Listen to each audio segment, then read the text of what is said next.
So now we're going to come over here. We're going to do exactly what we just did. We're going to build up A major. So we've got F sharp, C sharp, G sharp. That's normally in the key. Good sign. So we've got a G sharp back here that we're trying to figure out what to do with. So we've got A, B, C, D, E, F sharp, G sharp, and A. All right, just like that.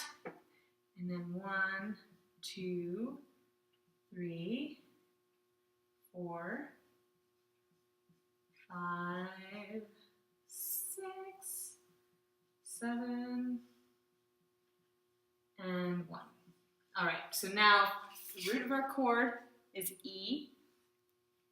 So we're going to find, we know we're in the key of A major, and we're going to find the E. Here's our E.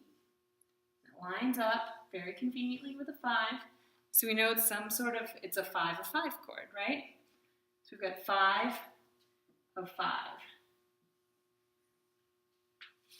And that's how we do it. Now, that said, it's not just 5 of 5, right? It's a 7th chord. So, and more so, it's an inversion, right? So notice that our bass note is the 3rd of the chord. So we're going to call this, let me move this over a little bit.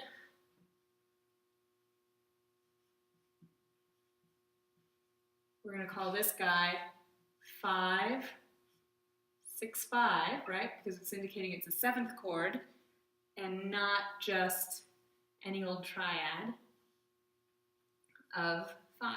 So 5, 6, 5 of 5. And then I can bet that this is going to resolve to an actual 5 chord. So we've got A, and C, which is going to end up being an A-C-E chord with the 5th missing, probably for, oh, actually the E is there because it's a half note. All right, so that's going to, and of course 5, A is just the 5th chord, right?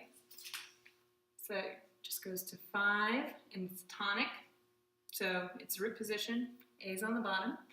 All right, what's our next chord? Looks like we've got an A, an F, a D, and an F. So D, F, A, and F is on the bottom, which is the 3rd of our chord, and D major chord, we're in the key of D major, so it's going to be tonic. So 1 chord, but it's going to be a 1, 6, because we're in first inversion, right? Cool, you guys getting the hang of this? It's not so bad. Here we've got an A, we've got a C, E, and G. So we've got A, C, E, G. So another 7th chord that we have to analyze. Now A is the 5th, the dominant, right, of D. So it's going to be a 5 chord. And we know it's some sort of 7th chord because we've got 4 notes in it. And also, importantly, C is on the bottom, which is the 3rd of the chord, right up here. All right, so we know we're in first inversion, so we're going to call it 5, 6, 5.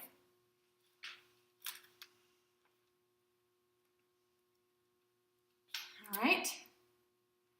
And then finally, we've got a D, an A, a D, and an F. So this is a nice D, F, A chord. D is on the bottom, so it's just going to be straight up 1. Nothing fancy, nothing special. Here, though, we have a little change, right? We still have D, F, and A. So we've got our same D, F, A chord, but now the bass is F.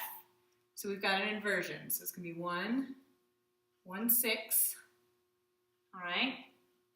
And then finally, last but not least, we've got A, C, and E. A on the bottom. A, C, E, which in D major is a 5.